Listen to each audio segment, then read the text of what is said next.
How do you decide if you should actually invest in something that is related to your business? And I am not talking about your Lululemon tights because look, we all try to justify those kinds of things, but that is not what we're talking about here. How do you evaluate those business expenses? Like maybe it's a new piece of software or hardware for that matter, a better desktop with more storage and the ability to process videos faster. Because, look, I've come to that gap in my business several times already in 10 years. But how do you actually know if this is something you just want to do? It sounds good. And or if it is actually something that is going to make you money. I'm going to give you a series of questions to answer so that you can answer literally that question for yourself about whether this is the best thing for you to do right now, whether it's a no, not now, or just no, not ever kind of an answer. I'm Deborah Atkinson. You're listening to She Means Fitness Business. It's a division of Voice for Fitness. And at Voice for Fitness, we believe that you truly want to be an inspirational example to midlife women. In order to do that, you need a profitable health and fitness coaching business. And the problem is a lack of clients or a lack of money because you're not charging enough, which makes you feel uncertain about whether you can succeed. Look, I believe you deserve consistent, dependable revenue from clients that you love working with. And I understand how it feels to be in your shoes, knowing that you can help but not being able to, because I've been there, which is why I now train fitness pros internationally and have for the last more than 20 years. Here's how I do it. I meet with you on a call so that you can get more clients. We figure that out right away, right now. Number two, though, you need to make sure you're making profit from it. We don't just want to fill the seats with time that you have to spend, but we want it profitable for you. And then three, we create freedom and we try to condense these and do them all at once. So we don't back you into a corner, creating more hours, more time for delivery and creating things, but we actually give you the time and the financial freedom that you want, you need, and you deserve. So book a call. But in the meantime, get the Health and Fitness Professionals Business Scorecard. It's a little tool, literally a PDF, one side, and you can take this little quiz that will point you to exactly where there may be a gap in what it is you're doing and why you're not getting the progress that you deserve. So, that's also you can stop feeling like your dream is slipping away while other less qualified, heart less heart centered coaches make sales and they get more clients. You can start growing your business by at least $5,000 more a month in the first 90 days. If you're already there, that number doesn't sound like a lot to you. Go you. And we should all be having that problem, but you should be able to increase your revenue by 25% by the end of the year. How's that sound? If you're liking that, make sure you go to the show notes for today. All right, let's talk about this. 3 steps to evaluate business expenses. Are they good? Are they bad? Is it no forever or no, just not right now? How do you evaluate those business expenses to take thoughtful, calculated risks? Because everything that's unpredictable, you haven't done it before, is a risk. After spending money, you know, you know this that spending money before you make money is a risk, and you probably are already, because it doesn't take very long, at a point where you've spent money and you thought, here's how that's going to come back to me. You justified it, but maybe that didn't pan out. So if there are things you've never done before, it can be hard to decide when to say yes, when to say no, and when to just say it's no, not right now. While we're on this topic of investing, though, I want you to realize that we're not just talking about money. Time and energy are the other two things that you want to consider. How do you spend your energy, right? It's due to where you place your attention. So let's say you're placing your attention on some great idea that you get excited about doing. Like, this is really what I want to do. And I heard a lot of trainers in my life because I taught at a university, in each semester I had about 200 students in various courses that I was teaching. And, I heard them all say, and the trainers who would come to apply, like, this is my passion.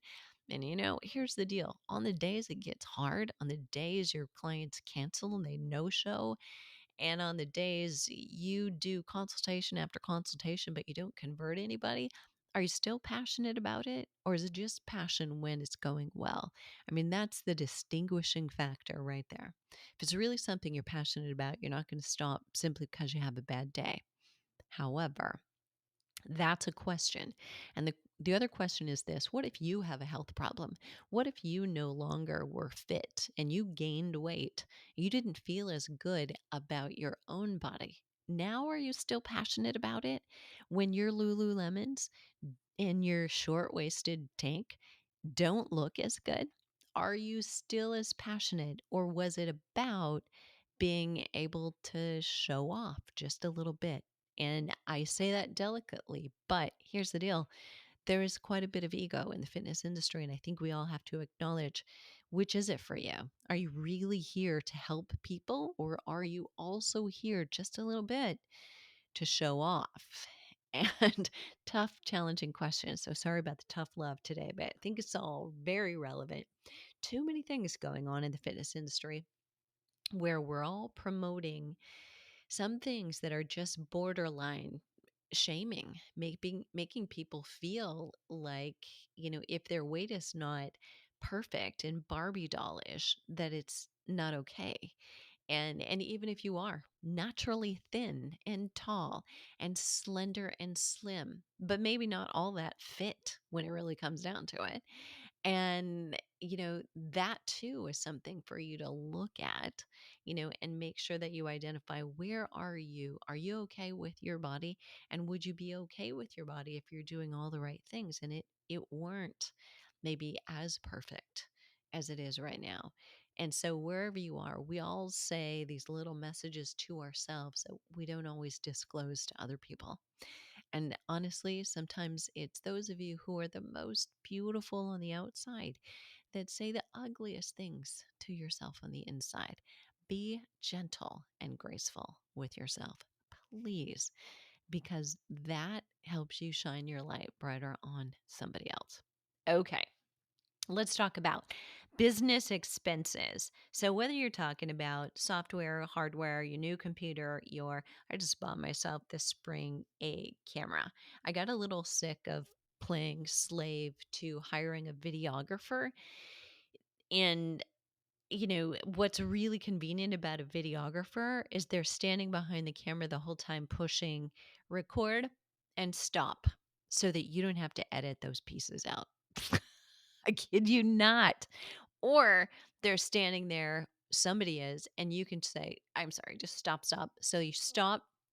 You don't have to go back and remember to edit that out.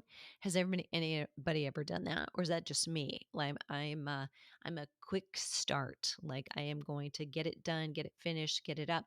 That means I make a lot of mistakes, but I fall forward. Like, I don't. My ego is not really too badly bruised. If I make a mistake and somebody calls me on it and say, I don't think you meant to include that, I'd be like, no, no, you're right. I didn't. But I can laugh about it. And I don't know, maybe 10, 20 years ago, I probably would not have. I'd be like mortified. Like, what will they think? I really don't care anymore. I don't have that small town itis anymore. I grew up with that, but I would fortunately have been able to shake it. But this is really important, that you're thinking about, is it justified? But I really wanted that camera. And I was to a point where, I could afford that camera. I could afford it as a business expense. But you still, here I am. I'm like 4 months later, and it sat on my counter for the longest time. I had to put it away. I hadn't even used it when I hosted a retreat here under the counter. I hadn't even used it. I should have been using it during the retreat to shoot some footage, but I didn't know how to use it yet. I mean, it was the smarter than me, and or was. I'm overcoming that right now. Hello, my name is Deborah. I'm a recovering phobe for my new camera, but it's really important that we don't just justify things that we want and think that this would be really cool, because you got to think about what I didn't. There's a learning curve. Like, I bought that thing. How valuable is it for me to spend my time learning how to use that thing? Actually, when it comes right down to it, it's really valuable because the quality of your video and the quality of the sound in that video, learning how to use a mic and plug that in and do all the editing associated with that, it's a great investment for me because of the amount of video that I create. However, there's something that, as a quick start, knowing about your personality really important here. And so I'm not making this about me, but wanting you to draw a parallel. I don't like following through like that. I would rather create another video than learn how to do all the videos I do for the rest of my life better and having slow myself down to learn the content that I need to know to edit it, to then upload it, to do all the things and get it off of the drive and all of the little things I'm learning that I didn't know I wanted to know. But you see where I'm going, right? So it was a justification I made. And then the investment and the time and the energy for me that has been a waste of time, a poor investment, comes from the whole idea that I didn't take it. So 4 months of that investment sitting there unused, that's like losing money in the stock market, kind of. So I want you to really evaluate, and these questions are going to get you started. So if you're spending time and energy, it's very expensive, even if you don't spend a lot of money on it. So hang on here. These aren't as easy to spot in terms of cost or expense as a credit card bill or a check, unfortunately. If you're putting attention on things that don't really serve you, like these things, any of these conversations with people that you can't control, weight that you don't want, regret or anger that you aren't letting go of, or more related to business even, but these any of those could be related to business directly or indirectly. But what about a project that you create but you haven't tested whether anyone wants to buy it? Don't go down that path anymore. Okay, so let's say you have a phone so you can shoot videos and you use them. You're going to create a program using unlisted YouTube videos. So it's really not costing you anything because you already have a phone. You're probably already writing off a percentage of that, maybe a high percentage, maybe not, for that on your taxes. You've got a free YouTube platform right here. And you can also send email to let everybody know you've created this new program. But have you considered how much time it takes to create the video? Like decide what you're creating, number one, then do it. Do the all it takes that you have to. Because when the pressure's on, have you ever noticed? You can just talk and ramble and get out a great message. And then when it really counts and you're thinking, who's going to watch this? And you start tripping on your own tongue in the most ridiculous ways. And you end up doing 6 takes for all the bloopers that you should show at Christmas, but you won't. You're burning them because they're just terrible. But that is, a lot of time invested, right? That you then have to edit the video because if you're shooting it for yourself, there is that clicking on, you have to walk away from the camera, you have to take that out, at the end when you finish, you have to walk back to the camera or click it. That has to be edited out. That's time right there as well. And then you polish it. Maybe you're branding it by putting a logo in the corner of it, uploading it, making sure that you have the title, the description, the tags, and all of that correct. You know, do you know how much your time is worth? I would say you need to calculate between $100 and $500 at least. Now, the more green that you are, the more novice, the less experienced, the less branded you are, and somebody's not necessarily searching for your name online unless it's your mom, right? You're probably closer to $100 an hour. But if someone could be editing video for you at $9 or $10 an hour, shouldn't they be? Right? As opposed to you doing it. So, and if you are a little bit more experienced, you may be 500 or more, right? But that's a good range for starting rate.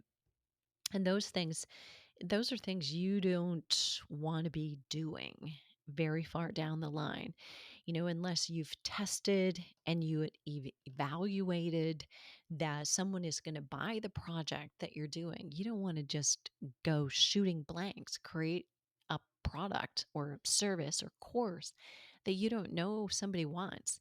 I, in a lot of cases, did better when I sold the course before I created the course.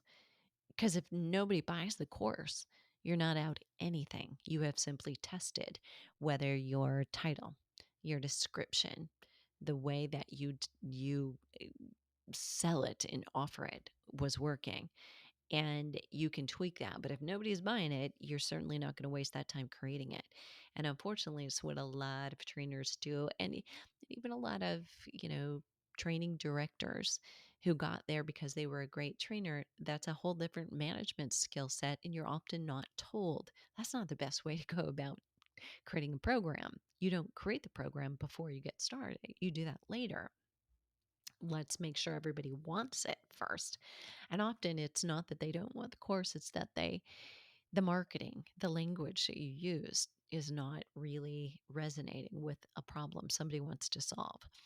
But let's start with a series of 5 questions that you can use to evaluate your business expenses. And then I'll take you through how do you set up tasks within projects that also can relay and reveal to you some challenges with the investment of time, money, or energy. And here we go. 5 questions to evaluate business expenses. Number one, will this expense make you money? And sometimes you have to say, will it save you money? So the camera, let's take that example. Now, the camera was probably about $3,000. The lens, another $1,000. And then I had to get a filter. I had to get a card reader, because like the HD cards that have to go inside it, where your memory card, where you're actually storing it. That's how you take it out, transfer it to your computer so you can do the editing. I mean, the whole thing, all said and done, was easily $4,000, maybe a little bit more of it. I can't go above that right now. It hurts my head to say that, or my heart. I don't know which one. But so when I ask, will it make you money? You can also say, will it save me money? So the answer to both of those questions, if I were evaluating that camera investment, are yes and yes, right? So if I hire a videographer to shoot videos with me, like I frequently will do this, and often like to go to Colorado to shoot. So I had a videographer I worked with for a long time. After that, I had a videographer that I flew from Utah to my house to shoot videos for a weekend.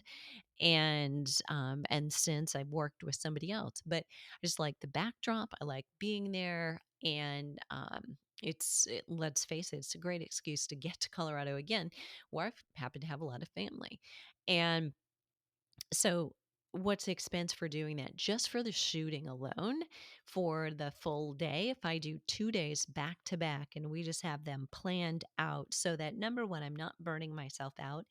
If I'm going to shoot 12 videos that are 12 workouts, I'm going to, pace myself, and we're going to stick some yoga videos in there. We're going to, alternate videos. We're going to talk about how we can use and repurpose some of the footage that we shoot. So it's very well planned out. There's a lot of time and energy doing that. But if I hire for like 2 day shoot, I mean, that's $2,000 to $3,000 right there, just for the time, get them there, the equipment, and wouldn't it be great if we could just start at 7 a.m. and shoot till 7 p.m. and be done with it? But obviously, energy wise, demands wise, that doesn't work really well, not for either one of us. So we've done, about 4 or 5 hours 2 days in a row, and that's about as much as you can handle. Because it's, there's a lot of set it up, let's shoot it. Let's take a look at it. Well, let's shoot it again. Yeah, there's that. And if you're trying to do it outside, you got photo bombing, right? So anywhere there, that's a minimum. And then you really pay on the back end for the editing. So, now you've got to look at All right, are you paying $8,500 per hour for the editing, or sometimes it's 85 to 120 as a range per hour for the editing. And if you have, say, a camera from straight on and a camera from the side, and they're floating back and forth between the two of them, or floating back and forth between one that's just straight on and one that they're just taking some close ups. So put a picture in a picture in certain instances. That all costs more because it's more time. And if you're going to have a, say, an introduction overlay, and you're going to have an outro at the end, those are little pieces that maybe you're only having them create that once, but it goes on each one of them. So there's time. So that's a huge investment, and that can cost anywhere from $5,000 to $8,000. That's just creating the project. So remember this: you haven't made any money on it yet, unless you've sold it in advance and you said, buy it now, you get a great rate. You won't have it in your hands until X. But that's a risk, because editing, there can be a hang up, right? You don't know what will happen in somebody's life that will get in the way of them editing those videos in a timely manner. So there's a lot going on. So to come back to the question, there is, will that make me money eventually? Yes, because now, I'm going to use it to create additional products and or social media selling products we've already got, right? And two, it's going to save me money because I now don't have to rely on anybody else to do that. Now, I might want to hire somebody who can work for me for 15 or 20 bucks an hour to stand behind the camera and push start and push stop, so that I don't have to edit those. And they're maybe zooming in just a little bit or turning the camera and rolling with me. That could be very uh, efficient, but still, does that save me money from the editing process? Absolutely. So it saves me time on the back end. I'm not paying somebody else even to do it for, between 85 and $120 an hour. So it's a great savings and or maker of money. Will it cost you money? So obviously the investment in the camera costs about 4,000 bucks. How soon does that pay off? Pays off the one time where I create one product. Boom. I'm even. I'm back to even. As soon as I start selling a new product, now I'm ahead. So probably within 6 months, I'm making that back. You want to ask, how soon will it cost you making or start making you money, and how soon will it cost you money? Generally, the way that it goes is it costs you money before it makes you money. And that's if you buy a new computer, you invest in a program where you're going to learn a new skill set. That is almost always the case. But if you can find ways to make it work to your advantage, so the cost actually doesn't have to be paid until you make the money. Another example is, say, your video host. I mentioned creating a really basic program when you're starting out. You may use YouTube. You may choose to do that. And you may still use it for freebies.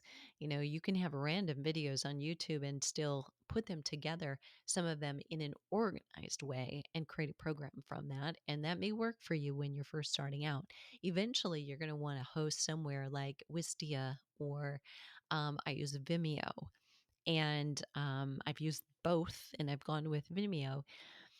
But Vimeo, once you are successful, you have people playing your videos from programs over and over and over again. They will come to you and say, you are the winner because your videos are used 97% more often than any of our other users. So your bandwidth is, compared to others, much higher. And we're going to make you pay for that. So my Vimeo bill is not just like a renewable, annual kind of a thing.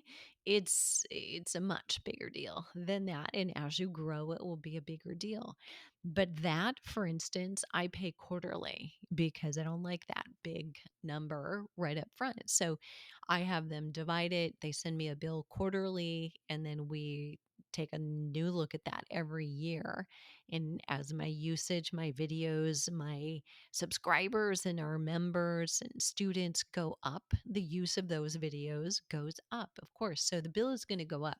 That means your revenue has also gone up. But I can get away with, I'm going to pay a small portion of that ahead of where the usage is. But then after that, we're kind of caught up. So if that makes sense, when you pay, sometimes it does make sense not to just pay it all up front, especially when you're starting out and you're on more of a budget. You can actually see, and it's safer, I think. My recommendation would be, and I didn't do this, and I think it was a mistake for me, to be able to see that monthly there's a bill that you're getting, and you look at, here's my monthly expenses, here's my monthly revenue, here's my monthly profit margin. And sometimes when you buy something and you say, well, I'm going to do the annual rate because it'll save me X amount. And it seems like a really good thing to do. And I agree, if you know long term, this is something that pays off for you in the end, that can be a really good idea for savings. Like I've used GoToWebinar for, oh gosh, like 12 years now. And I pay that annually and always did. And until about 2 years ago, I upgraded to a different system. So it was a heftier bill for sure. But I was paying the rate because I was on an annual that I was locked into from when I first started. It was crazy low, which really hurt when I upgraded to um, literally an upgraded service as well. That was worth it, but it was like, oh my gosh, that was a shock to my system.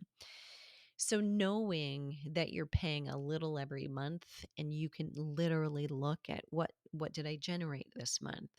And if you're paying people, you're paying contractors or an employee, and you should be paying yourself, I'm hoping. You also want to see that that's an expense, but ideally you're going to see it right away. And how soon is that going to cost you? Well, every month or every 2 weeks, your people are going to want to be paid. So you want to know, how is that making you money? That should be the question. Every job that you hire should somehow be making you money. And everybody who comes to work for you should know this is not a 9 to 5 job. So if you're a 9 to 5 person, I'm not really sure this is a good fit. So they need to see how they make money and are a part of that. But just that's another thing to ask. Is there anything that you need to stop or start doing to see this project through so that it will make money? That's another question to ask you. And will there be a loss or a gain of money if you do that? So those 5 questions again: will it make you money? Will it cost you money? How soon will it make you money?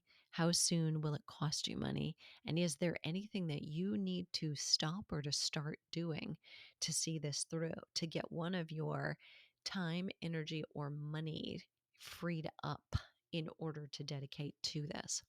So now that you've answered those questions, you may have already decided, I'm going to keep going with a certain product, or I'm going to scrap it right now.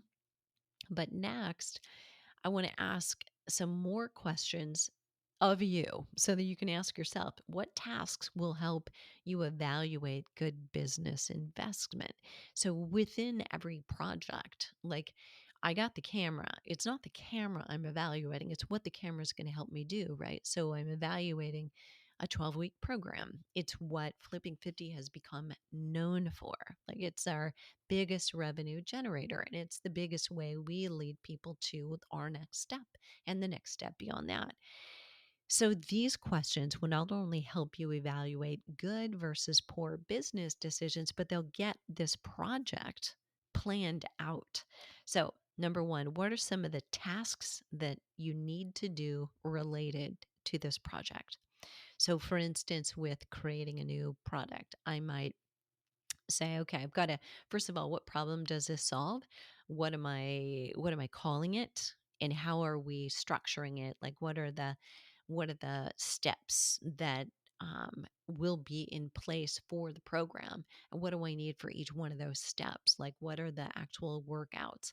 So I've got to write the protocols for those. I've got to look at how much time is that workout going to take? Because one of the big complaints we get is, it's an hour. I don't have an hour. Can I just break that into sessions? And I'm like, no, no, no, and no, because no, it doesn't work the same like that. But a whole nother story for another day, right? But you start planning it out. Now you get some reality into your life in this project. How much will each of the tasks cost if there's a cost related to it outside of it that you haven't thought of? And things that would be examples of this would be like, you can't do everything. Do you have to have a contractor who's going to run the camera? Do you right now need a videographer? Because you're not going to invest in a $4,000 camera to have. Um,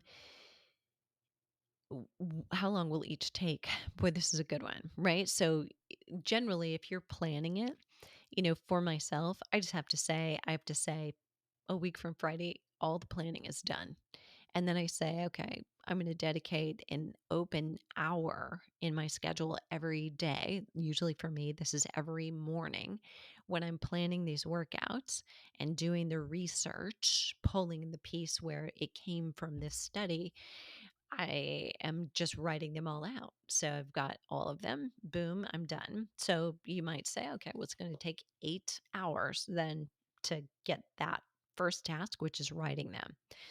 You know, um, Anything else in terms of, I create cheat sheets, and that's a PDF, but it has to look nice. So it's got to have a little design to it. So I either create it or I create a rough draft and I send it off to a designer who makes it a little bit more pretty. And how long does that take for me to do my part, for then to send it off, to wait for that to come back from them? It may take 3 to 4 days. And there's a cost associated with that if I'm paying a designer to do it. Who's responsible for it? And I don't mean the designer that I might send it off to, but me, right? I'm the manager of that project. Like, I'm in charge of, did the rough draft get done? Did the rough draft and the instructions on how to do it, the color that I want, the kind of font that I want, the images that I want, did that get passed off? And now am I on his tail about, is it ready? Is it ready? Is it ready? And I have on my calendar, I got to check back. It should be done now. And what am I going to do with it? Right. So it's who's responsible for it. It may be you while you're wearing all the hats in your business, and that's okay. But you want to write this for yourself, even if you're doing every single one of the steps yourself. What are the deadlines related to the project? So I mentioned next Friday, say a week from Friday, 8 days from now, I have all 12 workouts done. That's deadline one. I have all the cheat sheets done, and maybe I give myself until Wednesday to say the layout for those cheat sheets looks like this, because I can't just tell a workout to a designer in Fiverr and expect them to create a graphic. It's not going to work. Trust me. Can't tell you how I know that. I'd have to kill you. But you're going to have to create, here's how I want it to look. This is the layout. And then hand it off to them and say, look, doctor this up a little bit. I want some graphics. I want it simple, easy to read and clean and da da da da. Da. But again, the color, the font, all of that is up to you. So write out the deadline for by the following Wednesday, create that, have all of that. If you can complete that part of the evaluation, you save yourself a lot of time and a lot of money, and you keep yourself organized. A project that you evaluate is not right now, can still be one that you return to and you do later. Put it in your Google Drive in a special document that's, maybe it's your creative file, maybe it's your next projects. And that way it gets out of your head as well. So think about the value of that is just like do a brain dump of things. And you may find that you keep coming up with good ideas and they're very similar. But the important part is testing it, right? So now you've got this idea, you've got it documented in draft form, it's ready to modify or it's ready to run with if it's a great idea. All right, there you have it. That's how to evaluate your business expenses. Decide if it's a good or a poor business investment right now. And that's the only thing that matters. It's just, is it right for you right now? Or do you need to relook at it and come back to it? You can get the show notes where you can get these lists of questions. So we've got plenty of questions here for you to ask yourself. So there's 10 questions that will really help you evaluate any investment that you're looking at making. You know, the Flipping 50 Fitness Specialist course. So where are we with that right now? We're regular rate, it's about $1,500 because of the value you get right away for making money. As a coach within our forum with affiliate marketing, both to fitness pros and to consumers. If you're a health coach, that's a real huge win.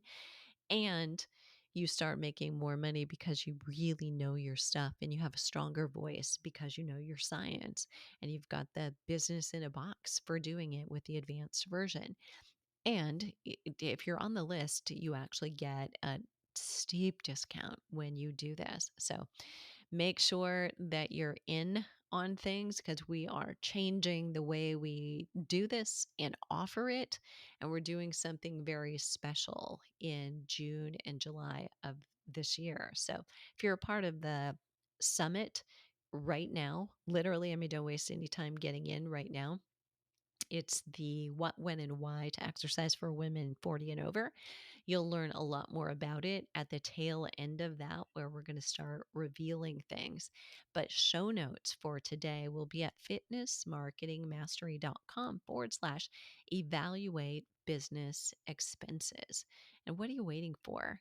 I mean, the world needs you and your voice right now more than ever.